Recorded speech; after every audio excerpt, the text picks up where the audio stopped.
I wake up at 6:47 a.m. to my phone buzzing on the nightstand. Not an alarm, a bank notification. I almost ignored it.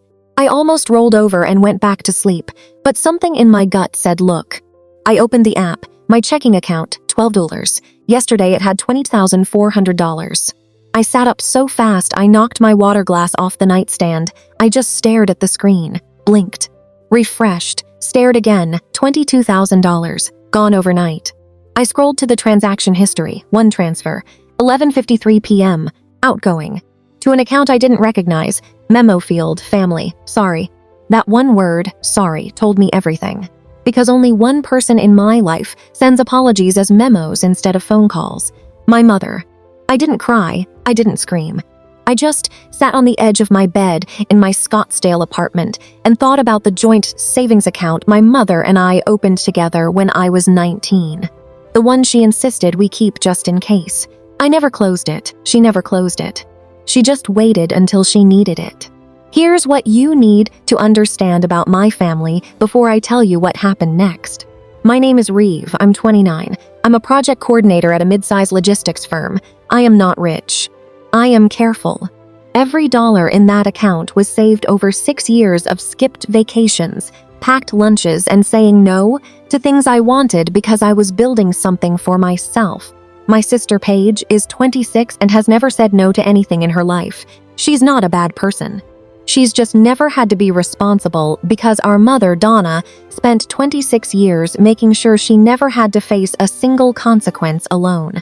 2 months ago, Paige came to me with a number, $15,000. She'd run up credit card debt she said was from unexpected expenses. I found out later, much later, that it was a shopping addiction that had been quietly destroying her finances for 3 years. Designer bags, trips, influencer aesthetics on a barista's income. She sat at my kitchen table and cried, real tears, and I felt it. I'm human. She's my sister. But I said no. Not because I didn't love her, because I had watched this movie before. I paid her car insurance when she was 22. I covered her rent when she was 24. Every time I helped, she thanked me for 2 weeks and then reset. I said, Paige, I love you, but I can't keep doing this. She left without saying goodbye. That was 7 weeks ago. I didn't hear from my mother for 3 days after that conversation. When she finally texted, it was 2 words, disappointed in you. I didn't respond. 38 days later, I woke up to an empty bank account and a memo that said family. Sorry. I called my mother at 7 a.m. She picked up on the second ring. That alone told me she'd been awake. Waiting, Reeve. Her voice was careful, not guilty. Careful, like she was managing a situation. You took my money.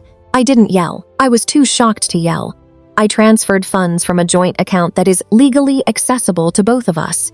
Yes, legally accessible. She'd rehearsed that. That's my savings, Mom. 6 years of savings.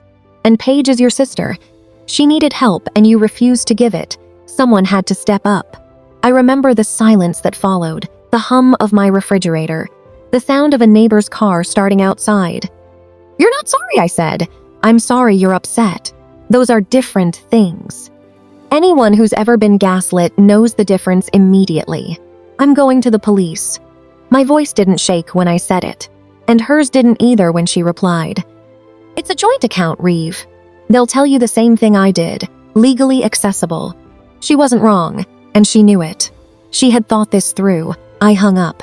I spent the next 4 hours on the phone with my bank's fraud department, 2 legal aid hotlines, and finally a real attorney named Callum, who worked out of a small office in Tempe that smelled like coffee and case files.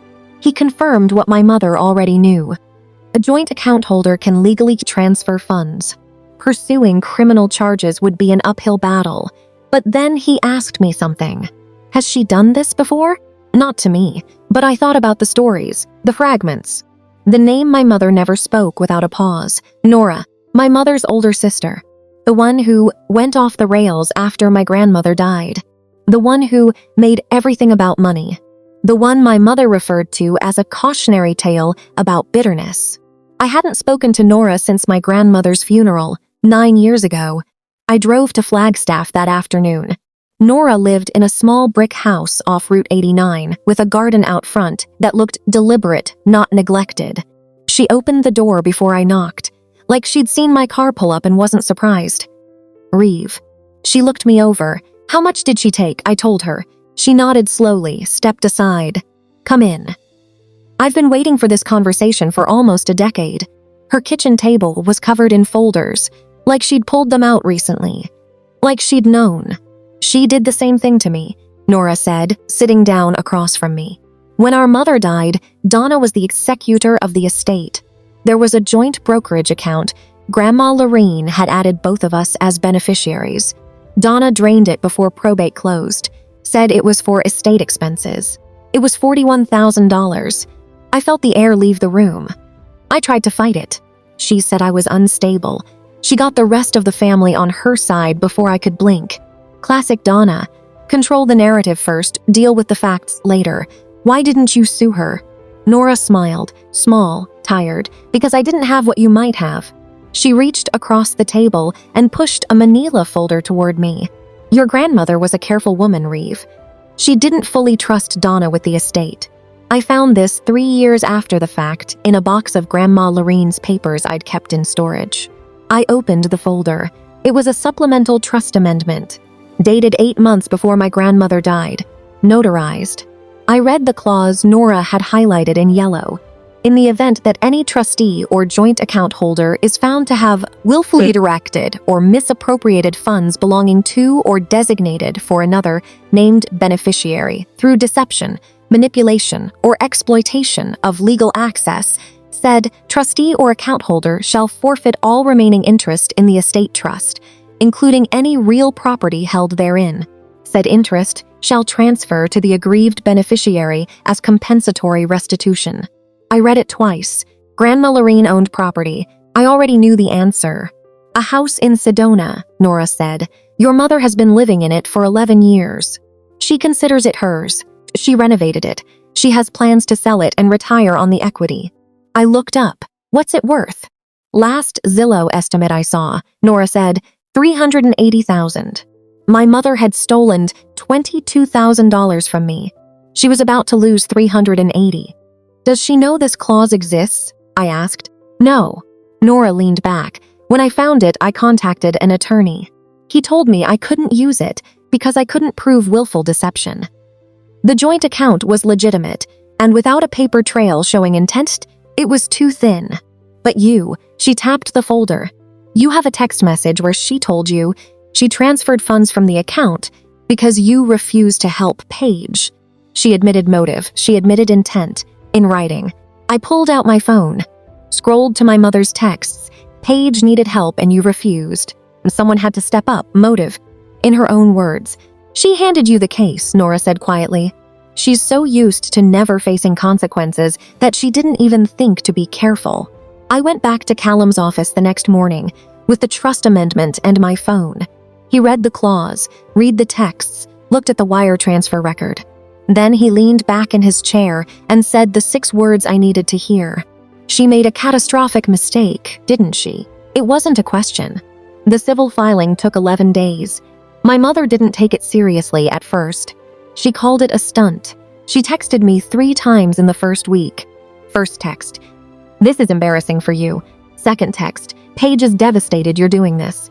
Third text, call me so we can fix this as a family. I didn't respond to any of them.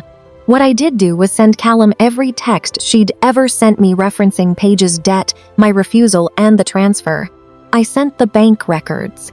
I sent a notarized copy of the trust amendment Nora's attorney authenticated.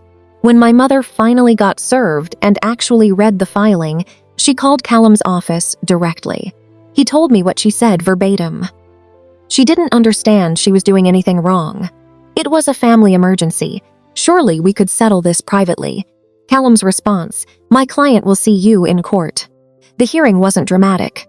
It wasn't a movie courtroom moment. It was a conference room in a county courthouse with fluorescent lighting and a mediator who'd clearly seen versions of this exact situation before. My mother sat across from me for the first time in 2 months. She looked at me like I was someone she didn't recognize. Like she couldn't understand how I got here, in this room, with lawyers. She still thought I was going to blink. The mediator reviewed the documents. asked my mother to confirm the text messages were authentic. She said yes before her attorney could stop her. She thought honesty would help her. She didn't understand it was already over. The trust amendment was valid, notarized, witnessed, and filed with the county clerk before my grandmother died. Callum had verified it 3 times. The mediator read the clause aloud. My mother's face changed when she heard it. I watched the math happen behind her eyes. The Sedona house, 11 years of living there, the renovations, the equity she'd been mentally spending for years. "This can't apply to me," she said, looking at her attorney. "I'm the trustee. I had legal access." "You had legal access," Callum said. "You did not have legal authorization to redirect those funds for personal use." The trust amendment distinguishes between the two. Your client's own text messages confirm the transfer was retaliatory and intentional, not administrative. "It was family money," my mother said, her voice cracking for the first time. "Reeve, we are family. I didn't look away. You said sorry in the memo, Mom. That means you knew." That was the moment. The room went quiet. Her attorney put a hand on her arm. It was done. The Sedona house transferred to Nora and me jointly as joint aggrieved beneficiaries under the trust. That took 6 more weeks of paperwork. My mother had 90 days to vacate.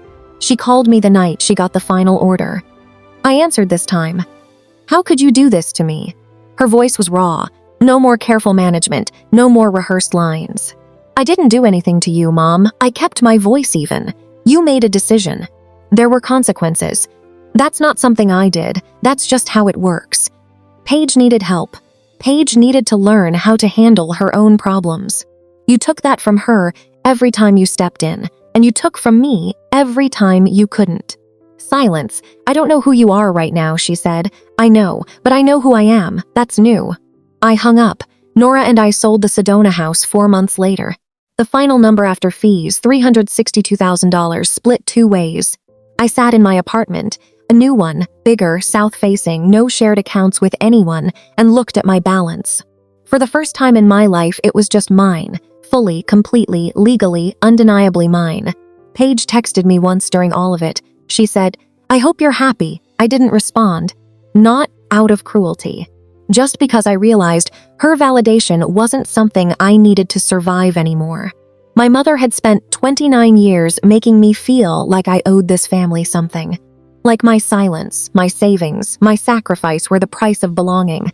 She forgot to check whether the house she was living in was actually hers. It wasn't. And now, neither is the story she told about me. If you've ever been the responsible one in a family that treated your responsibility like a resource to drain, share this. Someone you know needs to hear it, and subscribe. Because we're just getting started.